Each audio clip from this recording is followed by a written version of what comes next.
How will the Middle East conflict influence the U.S. elections and vice versa?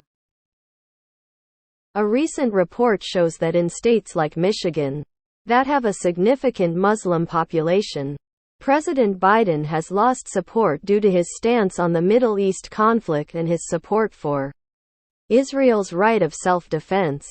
Whilst the Jewish community will most likely support him, the Arab and Muslim community will probably not do so. Slogans like "in November, we remember" can be heard at demonstrations. I'd like to hear some thoughts and views on how the conflict in the Middle East will shape U.S.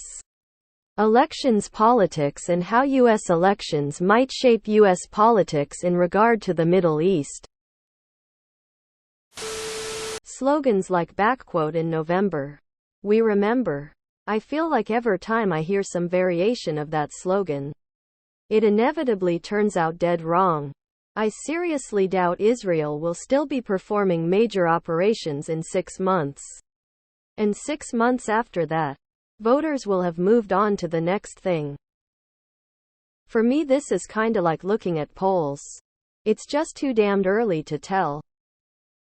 The vast majority of Americans couldn't give a fuck less about foreign policy. One thing Nixon found out and was clever about is that as long as you don't draft, Americans don't care who gets bombed or what's going on. It's sad but true. They couldn't point to Gaza on a map. Which you can't blame them cause they got their own problems, but it's funny cause the POTUS has the most power with foreign policy, yet every year everyone votes thinking that the office is the king or something and he can fix small town America or get high paying jobs at a snap of his fingers. The influence on U.S. elections will be minimal.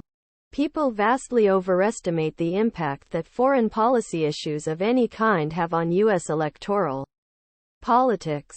The fact of the matter is that most of the electorate doesn't know and doesn't care about the vast majority of significant issues happening in the world, even if they know a little bit about one of them and care a bit right now. In a year it will be all but forgotten. Certainly not decisive. The bottom line is that unless American troops are dying or being wounded in significant numbers, foreign policy is rarely a decisive election issue in the U.S. Biden either has to choose between losing the Jewish vote, which would be an absolute catastrophe, or the Muslim vote, which would be a slightly less big catastrophe. No easy choices, unfortunately. Jews, on the other hand, have another party who is openly pro-Israel they can flock to. Muslims have no alternative.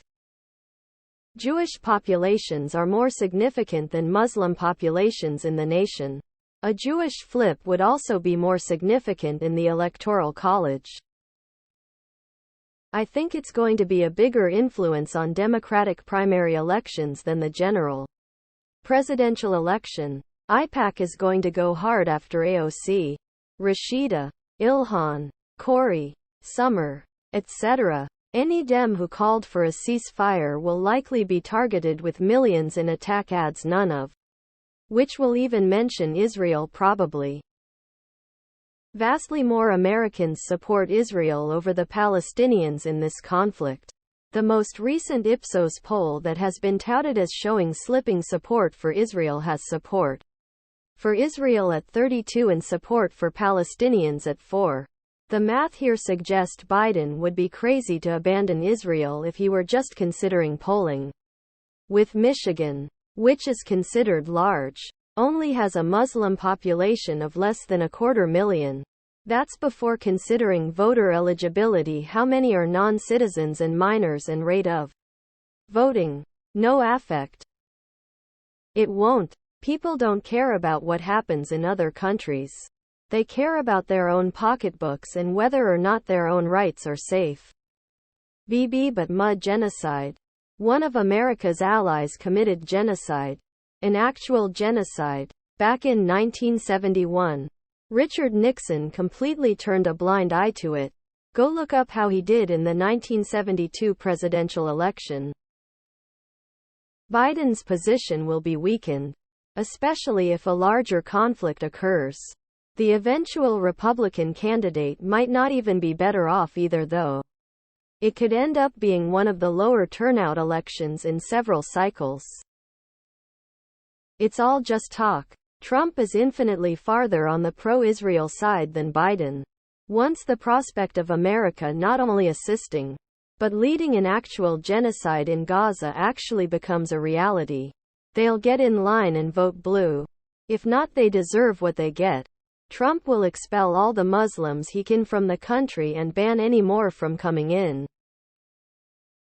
In almost every historical comparison, evidence has shown that Americans are vastly more influenced by local domestic issues that affect their pocketbook than social issues or foreign policy.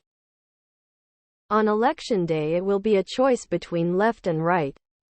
You decide if this single issue is enough to vote for the Republican Party.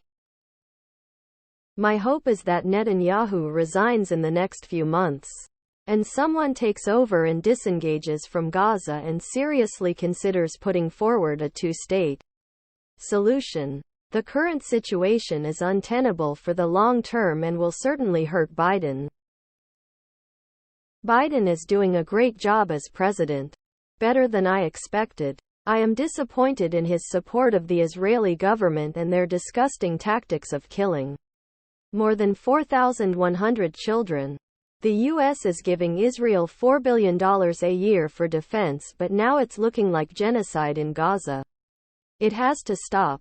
Sanctions on Israel need to be discussed. 100 I'm voting for Biden despite the above. Foreign policy events that involve two other entities fighting each other will have almost no impact on an election 1 year from now. These things typically have a 1 or 2 month impact on polls. And right now, it is about expressing displeasure with Biden rather than assessing who is the better choice in November 2024.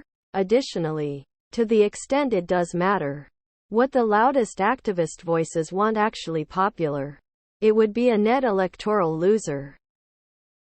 I certainly hope people wake up to the fact that the protests in the streets is in support of a terrorist uprising.